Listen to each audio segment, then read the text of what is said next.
The legend lives on from the Chippewa on down of the big lake they call Gitchagumi. The lake, it is said, never gives up her dead when the skies of November turn gloomy. With a load of iron ore, 26,000 tons more than the Edmund Fitzgerald weighed empty.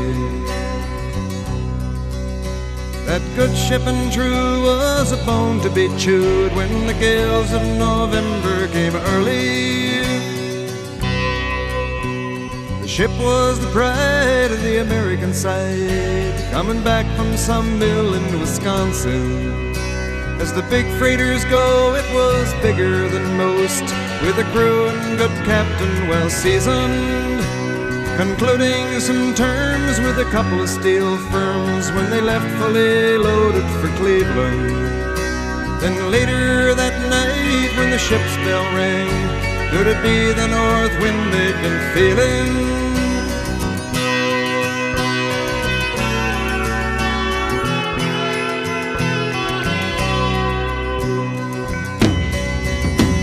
The wind in the wires made a tattletale sound, and the wave broke over the railing. And every man knew, as the captain did too, 'twas the witch of November come stealing. The dawn came late and the breakfast had to wait when the gales of November came slashing. When afternoon came, it was freezing rain in the face of a hurricane west wind.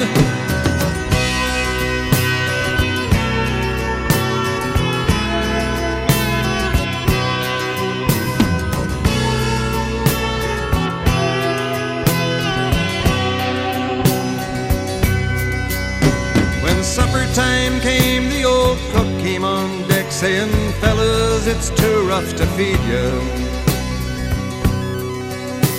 At 7 p.m. a main hatchway caved in. He said, "Fellas, it's been good to know ya."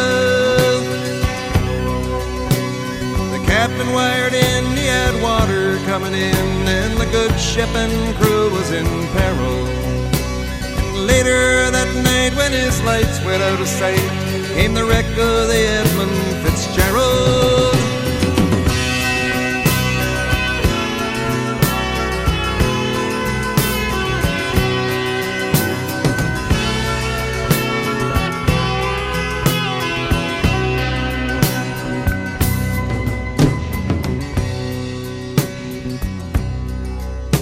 Does anyone know where the love of God goes when the waves turn the minutes to hours? The searchers all say they'd have made Whitefish Bay if they'd put 15 more miles behind her.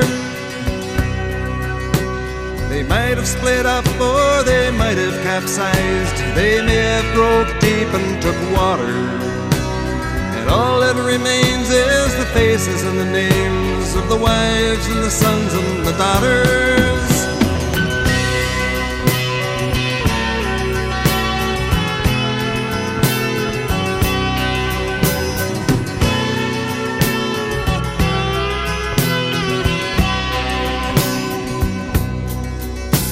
Lake Huron rolls Superior sings in the rooms of her ice water mansion.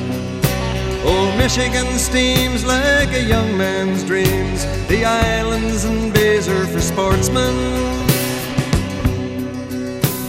And farther below, Lake Ontario takes in what Lake Erie can send her.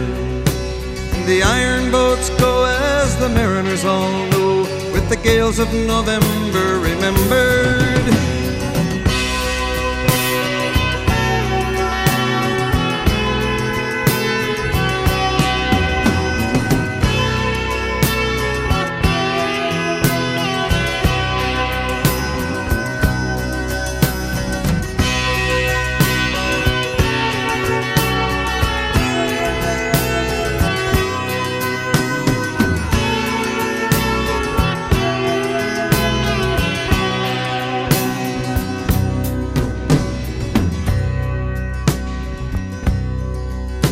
In a musty old hall in Detroit they prayed in the Maritime Sailors' Cathedral.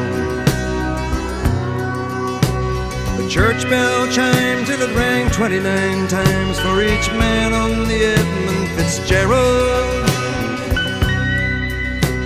The legend lives on from the Chippewa on down of the big lake they call Gitchagumi.